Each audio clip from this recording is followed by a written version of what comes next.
Mes chers frères et sœurs, je suis reconnaissant de cette occasion de m'adresser à vous. Cette conférence m'a inspiré et édifié. La musique et les discours ont été portés à notre cœur par le Saint-Esprit. Je prie pour que ce que je vais dire vous soit communiqué par le même esprit. Il y a de nombreuses années, j'étais le premier conseiller d'un président de district de l'Est des États-Unis.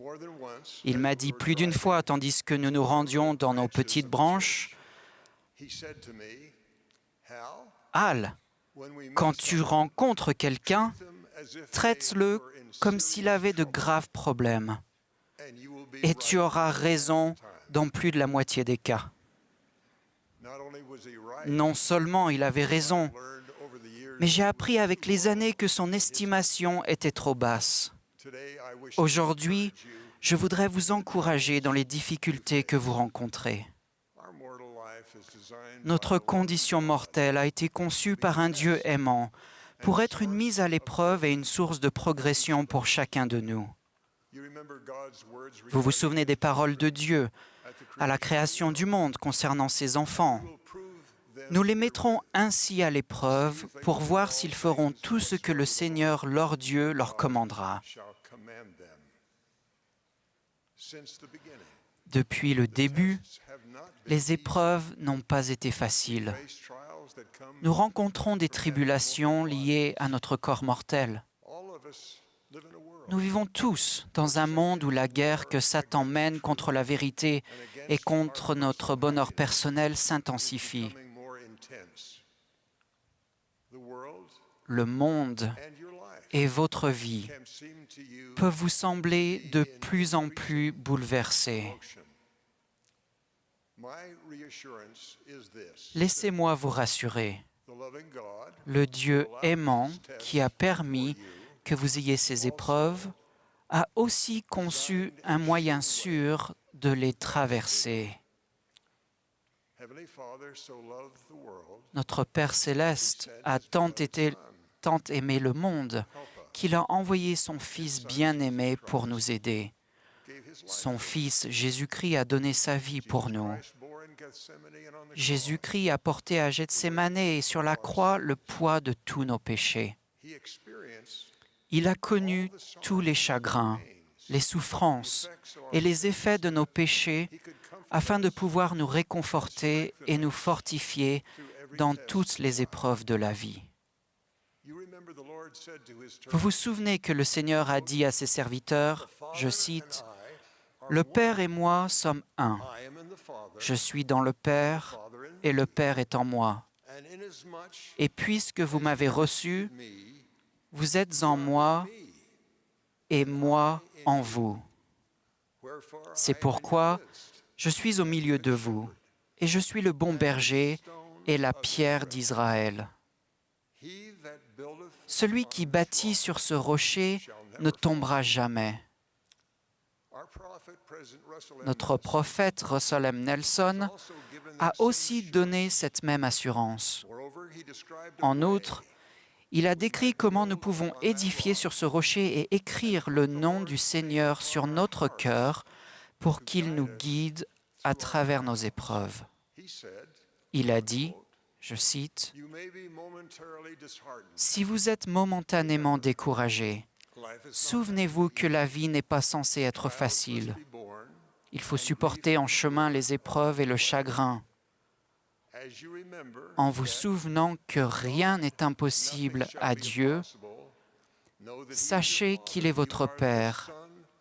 Vous êtes un fils ou une fille créé à son image, ayant droit, de par votre dignité, de recevoir la révélation pour vous aider dans vos efforts justes. Vous pouvez prendre sur vous le saint nom du Seigneur. Vous pouvez vous qualifier pour parler au nom sacré de Dieu. » Fin de citation.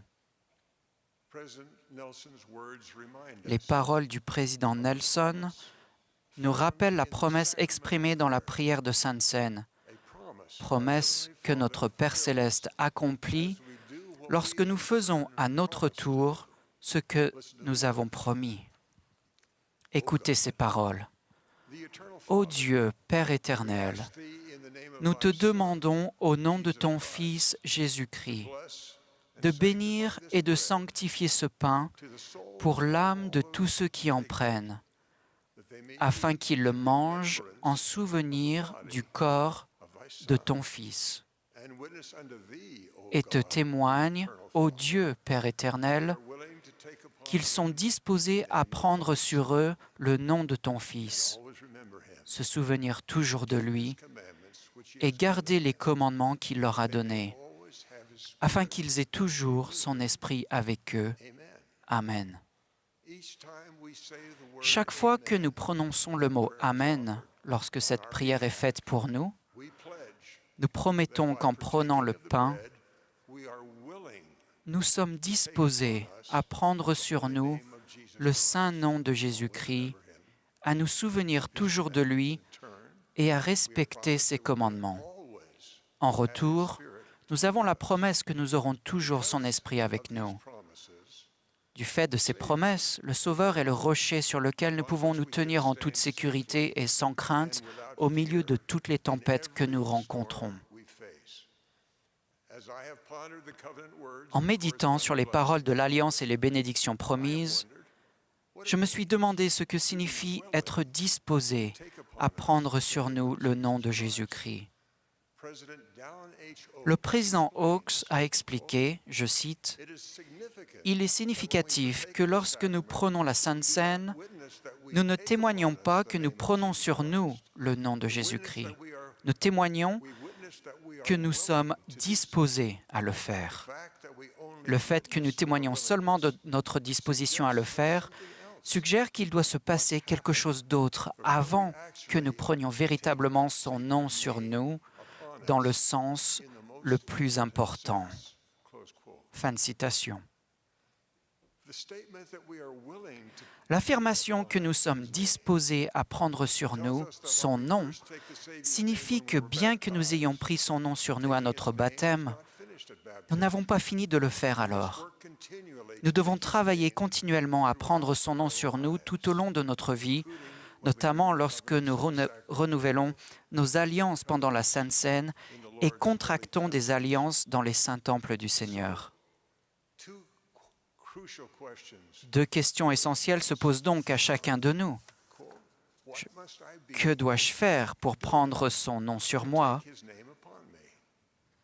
Et comment puis-je savoir que je fais des progrès? Les paroles du président Nelson suggèrent une réponse utile. Il a dit que nous pouvons prendre le nom du Sauveur sur nous et parler pour lui. Lorsque nous parlons pour lui, nous le servons. Souvenez-vous de la citation, « Car comment un homme connaît-il le Maître qu'il n'a pas servi et qui est un étranger pour lui et est loin des pensées et des intentions de son cœur ?» Cela exige la prière de la foi. La prière fervente adressée à notre Père céleste est nécessaire pour apprendre quels sont les mots que nous pouvons prononcer pour aider le Sauveur dans son œuvre. Nous devons nous qualifier pour mériter l'accomplissement de la promesse. Que ce soit par ma voix ou par la voix de mes serviteurs, c'est la même chose. Oui, prendre son nom sur nous signifie beaucoup plus que parler pour lui. Il y a des sentiments que nous devons éprouver dans notre cœur pour nous qualifier pour être ses serviteurs. Le prophète Mormon a décrit ces sentiments qui nous qualifient et nous permettent de prendre son nom sur nous. Ces sentiments sont la foi, l'espérance et la charité, qui est l'amour pur du Christ. Mormon a expliqué à des gens comme vous, « Car je juge que vous avez foi au Christ à cause de votre humilité. Car si vous n'avez pas foi en lui, alors vous n'êtes pas digne d'être compté parmi le peuple de son Église. Et en outre, mes frères bien-aimés et sœurs, je voudrais vous parler de l'espérance Comment pouvez-vous parvenir à la foi si vous n'avez pas l'espérance? Et qu'allez-vous espérer? Voici, je vous dis que vous aurez l'espérance par l'expiation du Christ et le pouvoir de sa résurrection, d'être ressuscité pour la vie éternelle, et cela à cause de votre foi en lui selon la promesse. C'est pourquoi, si un homme a la foi, il doit nécessairement avoir l'espérance, car sans la foi, il ne peut y avoir d'espérance. Et en outre, voici, je vous dis qu'il ne peut avoir la foi et l'espérance s'il n'est doux et humble de cœur. Sinon, sa foi et son espérance sont vaines, car nul n'est acceptable devant Dieu si ce n'est ceux qui sont doux et humbles de cœur. Et si un homme est doux et humble de cœur et confesse par le pouvoir du Saint-Esprit que Jésus est le Christ, il doit nécessairement avoir la charité. Car s'il n'a pas la charité, il n'est rien. C'est pourquoi il doit nécessairement avoir la charité. Après avoir décrit la charité, Mormon continue. Mais la charité est l'amour pur du Christ, car elle subsiste à jamais, et tout ira bien pour quiconque sera trouvé la possédant au dernier jour. C'est pourquoi, mes frères bien-aimés et sœurs, priez le Père de toute l'énergie de votre cœur, afin d'être remplis de cet amour qu'il a accordé à tous ceux qui sont de vrais disciples de son Fils Jésus-Christ, afin de devenir les fils de Dieu, afin que lorsqu'il apparaîtra, nous soyons semblables à lui, car nous le verrons tel qu'il est, afin que nous ayons cette espérance, afin que nous soyons purifiés comme il est pur. Amen. Je témoigne que le Sauveur met son nom dans notre cœur. La foi en lui de beaucoup d'entre vous est en train d'augmenter. Vous ressentez davantage d'espérance et d'optimisme. Et vous ressentez l'amour pur du Christ pour les autres et pour vous-même. Je le vois chez les missionnaires qui servent dans le monde entier. Les membres parlent de l'Église de Jésus-Christ des saints des derniers jours à leurs amis et aux membres de leur famille. Des hommes, des femmes, des jeunes et même des enfants servent par amour pour le Sauveur et pour leur prochain. Dès que la nouvelle d'une catastrophe dans le monde arrive, qui sont tellement fréquentes maintenant, aujourd'hui, les membres font des plans pour apporter des secours, parfois au-delà des océans, sans qu'on le leur demande. Il est parfois difficile d'attendre que la région dévastée puisse les recevoir.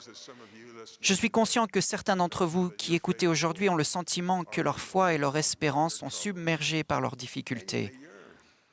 Et ils aspirent peut-être à être aimés. Frères et sœurs, le Seigneur vous donne des occasions proches de vous de ressentir et de transmettre son amour. Vous pouvez prier avec confiance pour que le Seigneur vous guide vers quelqu'un à aimer pour lui. Il répond aux prières des humbles bénévoles comme vous. Vous ressentirez l'amour de Dieu pour vous et pour la personne que vous servez en son nom. Tandis que vous aimerez les enfants de Dieu dans leurs difficultés, vos problèmes personnels vous sembleront plus légers. Votre foi et votre espérance seront fortifiées. Je suis un témoin oculaire de cette vérité. Toute sa vie, ma femme a parlé pour le Seigneur et servi les gens pour lui.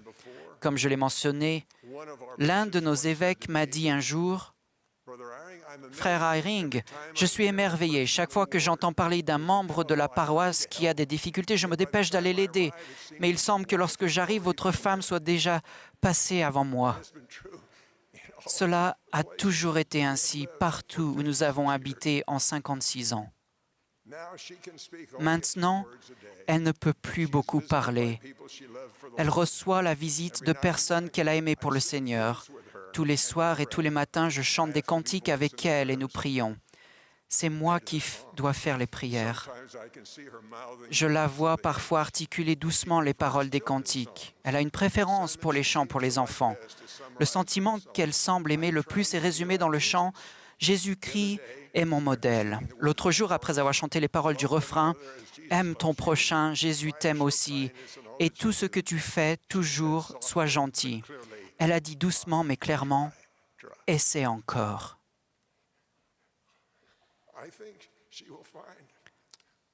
Je pense que lorsqu'elle verra le Sauveur, Elle découvrira qu'il a mis son nom dans son cœur et qu'elle est devenue comme lui.